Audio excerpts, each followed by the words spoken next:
everybody, happy Wednesday. Today's video is Top 5 Wednesdays, and the topic today is Hidden Gems.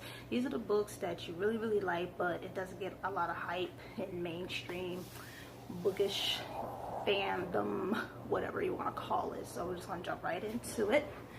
Oh my gosh, I'm like super shiny today. Whatever, we're just gonna go with it.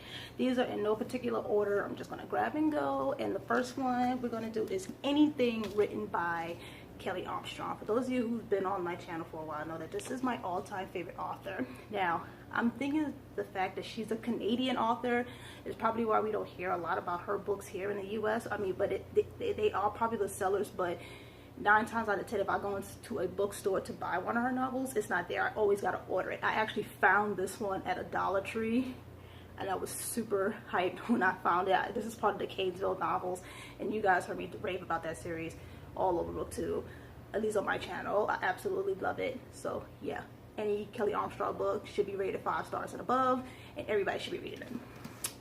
Next one is, which a lot of people don't really like, and that is the Robert Galbraith, aka J.K. Rowling, Cormoran Strike novels.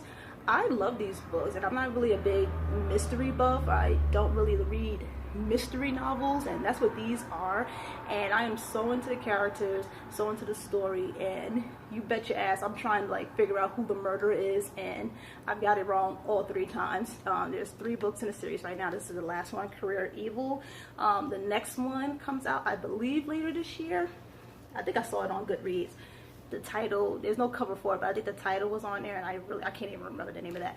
But I think a lot of people, when they know that this is a J.K. Rowling's book, if it's not anything to do with Harry Potter, they're just not going to like it. Same thing for like The Casual Vacancy, another book of hers that I liked, and a lot of people didn't. But this one here, you would think a lot of people, I like this more than The Cursed Child, and no one liked The Cursed Child. So yeah, this is another series. Can't wait for the next book to come out.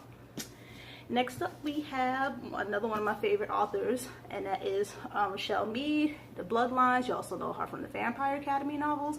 Bloodlines was the spin-off from Vampire Academy, and there was a lot of mixed reviews about this one. Now, it could be when I was reading this series, I wasn't on BookTube. I didn't even know BookTube existed yet, so there could have been hype about the book, and I just didn't know about it.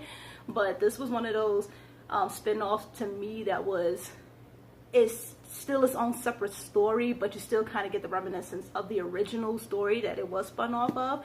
Love the characters, love the world building, love the character development in the series. It's really awesome. And then you get the special appearances from characters in Vampire Academy.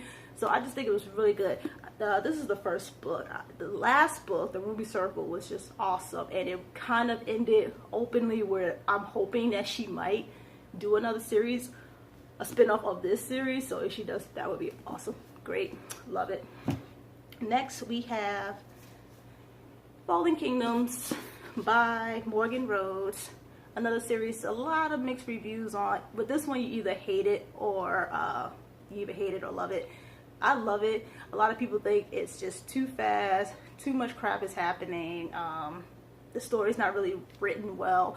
What I like most about it is the pacing. I think everything, there is a lot that happens, but it's like boom, boom, boom, boom, boom. It's happening. It's not long drawn out descriptions and conversations and flashbacks. It's just like, this is happening. They're fighting this war. They're traveling the world. She's trying to regain her kingdom back, revenge. All that is in there in every freaking book. I think the last book comes out this year. Is that books? This one's book 4, 5, so it's book 6 that comes out later this year.